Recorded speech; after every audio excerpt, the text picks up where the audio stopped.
Hello everyone, welcome back to our YouTube channel Sai Milan coaching classes. तो आज की class में मैं सचिन कुमार डिस्कशन करूंगा आपके साथ 20 very important questions on topic Indian constitution. तो चलो स्टार्ट करते हैं फर्स्ट क्वेश्चन से। Which country has the world's largest constitution? Which country has the world's largest constitution? और ये ऐसे भी पूछा जा सकता है कि which country has the world's largest written constitution? तो इसका आंसर रहेगा our country India. Next, when did the Indian constitution come into effect? कि हमारा जो कॉन्स्टिट्यूशन है वो इम्प्लीमेंट कब हुआ? आप भी गैस कीजिए और फिर मैच कीजिए कि करेक्ट है या नहीं है। तो इसका आंसर होगा इफेक्ट में है 26 जनवरी 1950। Next question, when did the Indian constitution adopted? Adopt कब किया गया हमने? तो इसका आंसर रहेगा 26 नवंबर 1949। अभी मैं यहाँ पे एक थोड़ा सा डिस्कशन करना चाहूंगा, किस में है कम इफेक्ट में है कि इम्प्लीमेंटेशन कब होगी, लागू कब हो गया, और यहाँ पे हमने अडॉप्ट कब किया इसको। ठीक है, तो यहाँ पे देखो, जब बनकर तैयार ही हो गया था कब? 26 नवंबर 1949 को, लेकिन इम्प्लीमेंट कब हुआ? 26 जनवरी 1950 को। तो ऐसे एक बहुत ही अच्छा क्वेश्चन बनता है कि जो चीज बनकर तैयार हो गई थी 26 नवंबर 1949 को, तो फिर इसको 2 मंथ्स बाद इंप्लीमेंटेशन क्यों हुई, लागू क्यों हुआ? इसके पीछे कौन सा स्पेशल रीजन था? तो इसके पीछे स्पेशल रीजन था, और एक लाहौर सेशन हुआ था, Lahore session in the year 1929 में। लाहौर सेशन हुआ था इन द ईयर 1929 में, और दैट टाइम जो कांग्रेस पार्टी थी, कांग्रेस पार्टी ने रेजोल्यूशन लिया, और वो रेजोल्यूशन क्या था? कंप्लीट इंडिपेंडेंस, पूर्ण स्वराज, कंप्लीट इंडिपेंडेंस। इसको क्या भी? पूर्ण स्वराज। उन्होंने ये रेजोल्यूशन लिया कि अब से इन द सेंस 26 जनवरी 1930 से हम क्या करेंगे? 26 जनवरी एज अ इंडिपेंडेंस डे है वो सेलिब्रेट करेंगे। इसीलिए जो चीज अडॉप्ट कर ली गई थी 26 नवंबर 1949 को कॉन्स्टिट्यूशन अडॉप्ट किया था, तो उसकी इंप्लीमेंटेशन हुई थी 26 जनवरी 1950 को। ये रीजन था। इंपॉर्टेंट है, बहुत बार पूछा जाता है। Next, how many schedules were there in the original constitution? अगर ओरिजिनल नहीं भी आए और वर आए, तो it means he is talking about original constitution. तो पहले कितने शेड्यूल्स थे? तो पहले थे हमारे पास 8 schedules. How many schedules are there in our constitution? At the time कितने शेड्यूल्स है? Right now we have 12 schedules. Next, how many articles were there?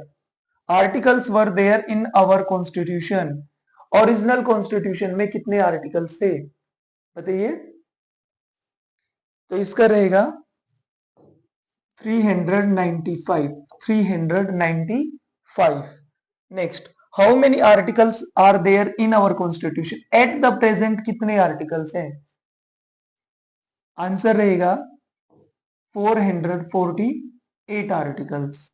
Next, how many parts were there in our constitution? कितने parts थे पहले original constitution के अंदर? तो we have 22 parts. Answer will be 22। Next, how many parts are there in our constitution? अभी कितने parts हैं हमारे पास कॉन्स्टिट्यूशन के अंदर? इसका आंसर रहेगा 25। बिल्कुल इजी और इंपॉर्टेंट क्वेश्चंस हैं। Who is known as father of Indian constitution? Father of Indian constitution सभी को पता होगा, और नहीं पता है तो फिर आपको मेहनत करने की जरूरत है। Doctor Bhimrao Ambedkar. Doctor Bhimrao Ambedkar. Ambedkar. Next, who is the chief architect architect of the Indian constitution? Chief architect कौन है? तो इसका आंसर भी क्या रहेगा? डॉक्टर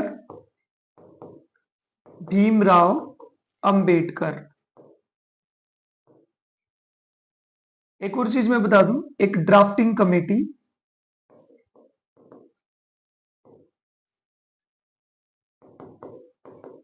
ड्राफ्टिंग कमेटी, ठीक है, वन ऑफ द इंपॉर्टेंट जो कमेटी थी ड्राफ्टिंग कमेटी, उसके चेयरमैन भी कौन थे? Doctor Bhimrao Ambedkar. Next, which part is removed from the Indian constitution? कौन सा पार्ट है जो हमने कंप्लीटली रिमूव कर दिया इंडियन कॉन्स्टिट्यूशन से? तो वो रहेगा पार्ट 7। पार्ट 7 कौन से ईयर में रिमूव किया गया?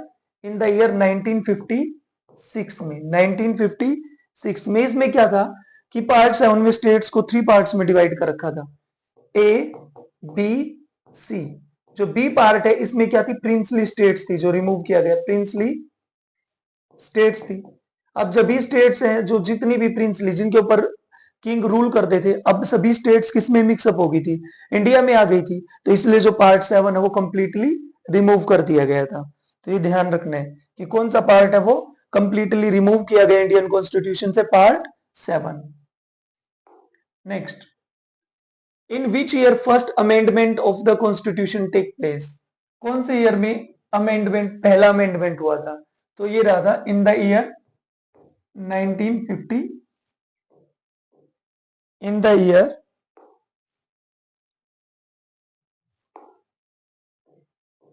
1951।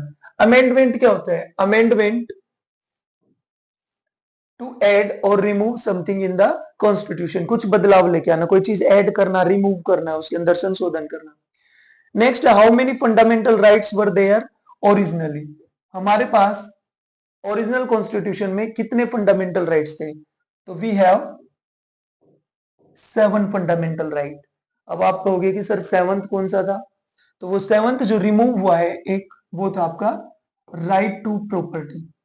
राइट टू प्रॉपर्टी रिमूव हो गया। वो कौन से आर्टिकल में था? आर्टिकल 31 में। आर्टिकल 31 में राइट टू प्रॉपर्टी को रिमूव किया गया। How many fundamental rights are there at the time? कितने फंडामेंटल राइट्स है? We have 6 fundamental rights. We have 6 fundamental rights. Next, which part of the constitution deals with fundamental rights? जो fundamental rights है कौन से part के अंदर आते हैं? 25 पार्ट्स हैं, तो फंडामेंटल राइट्स आपके आते हैं पार्ट 3 में। पार्ट 3 में। Next, which part of the Indian constitution deals with the fundamental duties? एक और चीज बताइए कि कौन से पार्ट के अंदर आती है फंडामेंटल ड्यूटीज? तो ये आपकी आती है पार्ट 4A में। पार्ट 4A में। जो हमारा ओरिजिनल कॉन्स्टिट्यूशन है उसमें फंडामेंटल ड्यूटीज नहीं थी, बाद में ली गई है। और किससे कॉपी की हमने? ये यूएसएसआर से। यूएसएसआर से, union of Soviet socialist Republic. पहले ग्रुप था 15 कंट्रीज का, ठीक है, बाद में सेपरेट हो गए थे। और इसका जो मेन जो सक्सेसर कंट्री है वो कौन सी थी? रशिया। मतलब कौन सी है? रशिया। तो पार्ट 4A के अंदर आती है आपकी fundamental duties. What is the minimum age requirement for becoming a member of Rajya Sabha? के लिए मिनिमम एज कितनी चाहिए? आंसर रहेगा 30 years. Next, which article deals with the amendment process of the Indian constitution? जितने भी अमेंडमेंट होते हैं ये कौन से आर्टिकल के अंदर आते हैं? तो ये रहेगा आपका article 368। Article 368। Next, who is the interpreter of the Indian constitution? Interpreter means describer, जो व्याख्या करता है, जो बताता है कॉन्स्टिट्यूशन के रिगार्डिंग। तो ये क्या रहेगा?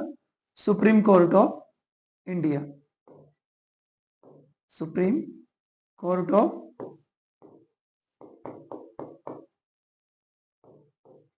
इंडिया। तो ये थे आपके important 20 questions regarding constitution. I hope आपको इंटरेस्टिंग लगे होंगे, मजे आएंगे, और इनको रिवाइज जरूर करना। टिल देन बाय बाय, मिलते हैं नेक्स्ट वीडियो में। जय हिंद, जय भारत।